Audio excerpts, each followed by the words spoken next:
Welcome to the presentation on the proposed plan to use monitored natural attenuation for groundwater cleanup at the MIDCO 1 and MIDCO 2 sites in Gary, Indiana.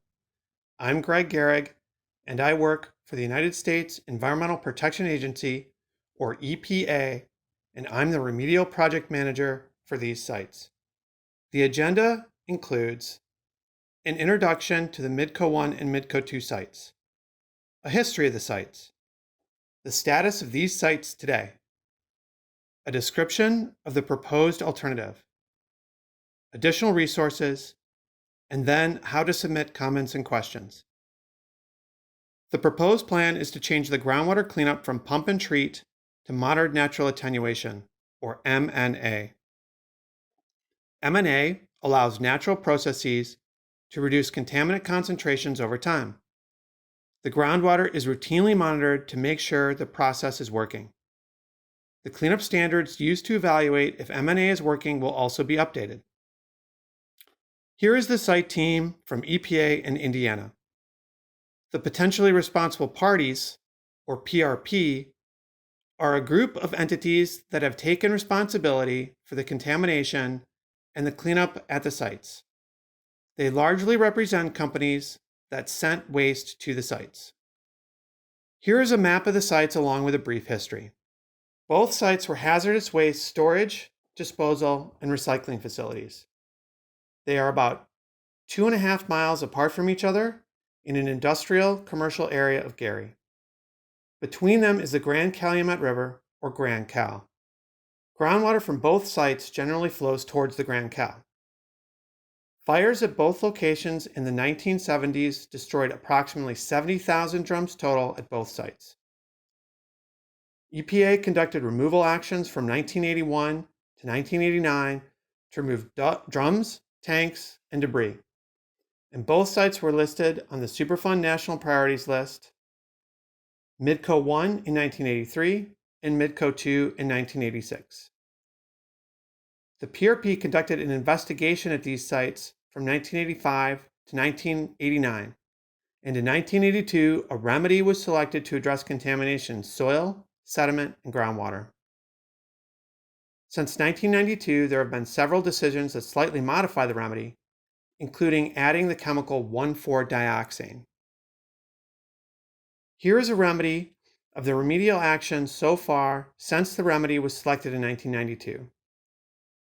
Note that pump and treat was shut down in 2010, and the final cover was installed at both sites in 2016. Here are the MIDCO 1 site features. You can see that many monitoring wells have been installed and remain at the site. The original MIDCO operations were largely in the area within the red line that defines the site cover and the limits of an underground barrier wall. The green shaded area is the limit of the pump and treat system. Groundwater flows to the northeast towards the Grand Cal. Here are the MIDCO 2 site features. Many monitoring wells have been installed and remain at the site. The original MIDCO operations were largely in the area within the green line that defines the site cover. The green shaded area is the limit of the pump and treat system. Groundwater flows to the southwest towards the Grand Cal. There are many contaminants of concern, or COCs, at the sites. They include volatile organic compounds, or VOCs. Some of these VOCs include benzene and chlorinated solvents, such as trichloroethylene. There are also a number of semi-volatile organics, metals, cyanide, and pesticides. In 2015, 1,4-dioxane was added as a COC. 1,4-dioxane is highly mobile in groundwater and doesn't easily degrade. The following slides present figures that show the progress of groundwater cleanup. The figures are based on a formula that shows the combined risk from all the COCs in the groundwater. This risk assumes the groundwater is used for drinking, which it currently isn't. The sites are shown in 1996, which is before most treatment, and again in 2010, near the end of the treatment. 1,4-dioxane is presented on separate figures later. Here is MIDCO 1. 1996 and 2010 are both presented. The red represents higher risk going to the yellow, which represents lower risk. but any shading is above the cleanup level. In 1996, you can see the high risk is driven by BTEX, which includes benzene, as well as vinyl chloride, or VC, perchloroethylene, or PCE, and trichloroethylene, or TCE. Note that the contamination doesn't actually extend off the map, but in 1996, the monitoring well network wasn't as extensive as it was in later years. So there is a lack of contaminant definition at that time. In 2010, the risk is still present. However, it is mainly identified within the limits of the barrier wall installed in 2004. Outside the barrier wall, it is now at a lower level and driven by benzene and a couple pesticides. Note there is some contamination identified that is not related to site. The contamination is moving on site from the southwest, and we have been monitoring it as part of our monitoring activities. During the time frame the pump and treat system was operating on site, it worked to reduce contamination levels on site, but it wasn't able to reach the cleanup levels throughout the site. In 2010, the system was shut off to evaluate MNA. Here is MIDCO 2. 1996 and 2010 are presented. In 1996, you can see the high risk driven by BTEX, which includes benzene, as well as VC and TCE. We also see polychlorinated biphenyls, or PCBs, and polyaromatic hydrocarbons, or PAHs. Note that contamination doesn't actually extend off the map, but that in 1996, the monitoring well network wasn't as extensive as it was in later years, so there is a lack of contaminant definition at that time. By 2010, the risk is significantly lower. Note that BTEX compounds, which include benzene, are coming from the northwest from an off-site source and are not related to site operations. Residual pesticides continue to drive risk. The pump and treat has worked, but it hasn't been able to reach the cleanup levels everywhere. The system was shut off in 2010 to evaluate MNA. 1,4-dioxane is more recently considered than the other COCs and is presented on different figures for each site. It is shown in 2012, which is the first year of comprehensive data, in 2020, which is close to present day with the final cover installed. It's considered separately because of limited data prior to 2010 and its distinct behavior, which in part is highly mobile and doesn't easily degrade. And the pump and treat was selected as a remedy prior to 1,4-dioxane being added as a COC. On the left is 1,4-dioxane at MIDCO 1 in 2012. The edge of the light green is approximately the present day cleanup level, with the darker green 10 times higher than that. The 1,4-dioxane is concentrated in the northwest part of the site, aligning in the direction of groundwater flow. On the right is 1,4-dioxane in 2020. The 1,4-dioxane is better defined and in a similar distribution as it was in 2012. Note the increase inside the underground barrier wall. This is suspected because groundwater slowly recharged inside the barrier wall after its construction in 2004 and allowed the 1,4-dioxane there to be detected. Here is 1,4-dioxane at MIDCO 2. 2012 and 2020 are presented. Just like MIDCO 1, the edge of the light green is approximately the present day cleanup level, with the darker green 10 times higher than that. There is an even darker green at MIDCO 2, which is 100 times the present day cleanup level. In 2012, we see a high concentration at the south property boundary and under the road with groundwater flow towards the south and the airport. By 2012, there has been some movement towards the south. This slide shows information about the geology and groundwater flow. The sites consist of a mostly sandy aquifer with two zones. There is more silt in the lower zone, which is slightly less transmissive. Then there is clay at about 30 feet down at MIDCO 1 and 50 feet down at MIDCO 2. There is no evidence of COC impacts in the clay. The groundwater flow is toward the Grand Cal, which runs between MIDCO 1 and MIDCO 2. MIDCO 2 is closer to the Grand Cal. Only the Gary Airport lies between MIDCO 2 and the Grand Cal. Basic cross-section of the geology and groundwater information for MIDCO 1 is presented in this figure.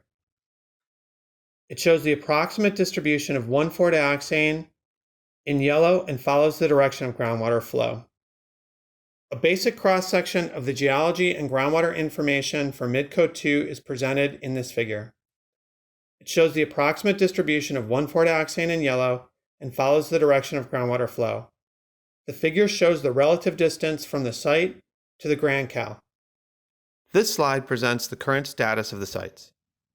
The soil and sediment cleanup is complete. The groundwater cleanup has yet to meet the cleanup levels, but is being monitored. There is a City of Gary ordinance that prevents the use of groundwater for drinking or other potable purposes. The sites are secured with fencing and maintained by the PRP. Several buildings remain on site related to the pump and treat systems. The pump and treat systems themselves have been partially dismantled and are no longer viable. Here is a recent picture of MIDCO 1 facing north.